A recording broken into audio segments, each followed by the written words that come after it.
Today, we read from Homer's Iliad about a god that nearly everyone knows, Zeus. If such ill counsels are to prevail, we shall have no pleasure at our banquet. Let me then advise my mother, and she must herself know that it will be better to make friends with my dear father, Zeus, lest he again scold her and disturb our feast. If the Olympian thunderer wants to hurl us all from our seats, he can do so, for he is far the strongest. So give him fair words, and he will then soon be in good humor with us. As he spoke, he took a double cup of nectar and placed it in his mother's hand. Cheer up, my dear mother, said he, and make the best of it. I love you dearly, and should be very sorry to see you get a thrashing. However grieved I might be, I could not help, for there is no standing against Zeus. And if you're new to the channel, please like and subscribe. That'll definitely help me out create more gods and characters from religion, mythology, and fantasies. Today we ascend Mount Olympus itself to meet the thunder-wielding King Zeus, ruler of the heavens, the gods, and perhaps even fate itself. Zeus was not always king though. He was born in chaos and betrayal, the youngest child of the Titan Cronus and his sister wife Rhea. Cronus, fearing the prophecy that one of his children would overthrow him, devoured each child at birth, except for Zeus. Because Rhea tricked Cronus, hiding the baby in a cave on the island of Crete and offering her husband a stone wrapped in swaddling cloth instead. Raised by a nymph and a divine goat of Molotow, Zeus grew in secret a child of destiny. When Zeus came of age, he returned, not as a child, but as a storm. He freed his siblings from Cronus' stomach by making the Titan vomit them out, then rallied them, Poseidon, Hades, Hestia, Hera, and Demeter, to war. The battle that followed, the Titanomachy, shook the cosmos for 10 years. Mountains split, oceans roared, and the sky itself burned. Zeus and his allies, the Olympians, finally overthrew the Titans, imprisoning them in Tartarus. With victory came order, and Zeus the liberator became Zeus the king. Zeus is more than thunder though. He is a god of the sky, law, justice, kingship, and his voice is the storm, his gaze the judgment of heaven. He wields the lightning bolt, his sacred weapon. He is attended by the eagle and associated with the oak tree, the most ancient symbol of endurance. Zeus is the father of gods and men, not just spiritually, but often quite literally. His countless affairs birth heroes and demigods. Such characters like Hercules, Perseus, Helen of Troy, and even Apollo and Artemis were born of his divine and often more morally questionable unions. Worship of Zeus was central to ancient Greek life. At Olympia, every 4 years, the Olympic Games were held in his honor. At Dodona, his priests listened to the rustling of the oak leaves to hear his divine will.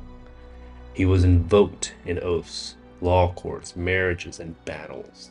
Even Alexander the Great claimed divine descent through him. From inscriptions to scriptures, from poetry and pottery and prayers, Zeus stood as a unifying figure across the Greek world. The most famous statue of Zeus, crafted by Phidias, stood at Olympia, over 40 feet tall, made of ivory and gold. It was one of the 7 wonders of the ancient world.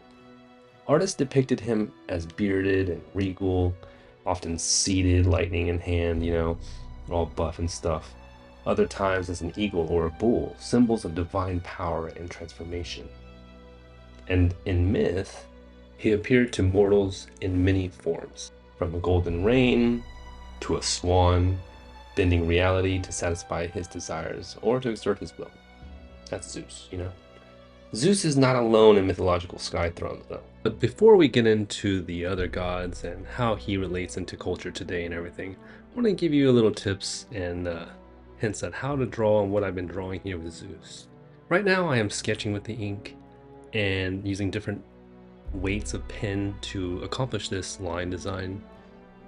Now, when it comes to skin and a lot of the features on the body, I'm avoiding putting too much detail, where the detail will be surrounding more of the feathered cloak and his robe and his hair and the lighting and such things like that.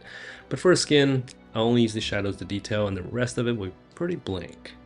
And this gives a little bit of contrast and depth to the character. I mean, especially Zeus, who needs that bold presence on an image. And a little tip trick to drawing straight lines is to keep your eyes focused on one area that you can feel each line and the separation that you're going to create. And with just a little practice, you'll have this down in no time. In India, the Vedic god Diospater, meaning Sky Father, may share a linguistic and cultural root with Zeus. The Roman Jupiter is essentially a mirror of Zeus. In Norse myth, Odin bears similarities as a kingly, sky-connected deity, though his essence is more mystical. This shared archetype points to an older origin, a Proto-Indo-European Sky Father, imagined by early civilizations across the world. But who was Zeus originally? Some scholars argue Zeus was once a local weather god adopted by the Indo-European settlers. Others see him as an evolved memory of the Bronze Age sky deity known in Mycenaean text as Diwe. And morally, Zeus is no clean-cut hero. His stories are riddled with deceit, vengeance, infidelity, and wrath. The Greeks, their gods were powerful, but not perfect. Today, Zeus lives on. He reigns in movies, games, and modern psychology. From Disney's Hercules to God of War, from Percy Jackson to Jungian archetypes, Zeus continues to strike thunder in modern minds. He is a symbol of order and chaos, of divine right and flawed rule. Not just the god of the sky, but of power itself and what it costs. Zeus is not just a figure of myth. He is a reflection of our fears, our ambition, and our longing to understand who rules the world above and within. I'm Josh, and this was Inktology's journey into the storm. If you enjoyed this breakdown, strike that like button, subscribe for more divine content, and let me know which god or goddess should I summon next. Thank you, and if you're a creative, go create.